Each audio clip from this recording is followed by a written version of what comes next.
сега приключи основното сканиране. Освен него имаме и така наречената алтернативна диагностика, чрез която сканираме акупунктурни точки по тялото, енергийни центрове или чакри, всички меридиани и така доста информация обвързана с китайската медицина. Аз също съм изпробвал резултатите за акупунктурните точки по тялото. Тези резултати тук в момента. И отидах на човек, който се занимава с това нещо, един китайски център във Варна. И човека доста добре, като му показах доклада, там има тази снимка отпред и отзад на тялото. И той доста добре се ориентира кои са тия точки, които аз му обясних за кои фигурки е хубаво да се стимулират.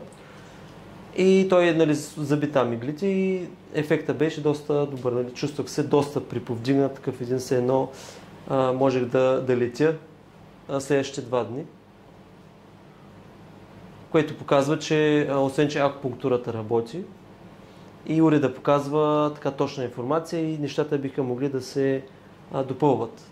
Тоест уреда има доста широко приложение в различни сфери на хора, които се занимават с някакъв вид терапии, защото дава изключително много информация. Доколкото знам, доста се използва от спортисти, точно защото установяваме такива финни физиологични изменения, конкретно натоварени в момента. И това по някакъв начин ни помага за пиково представяне.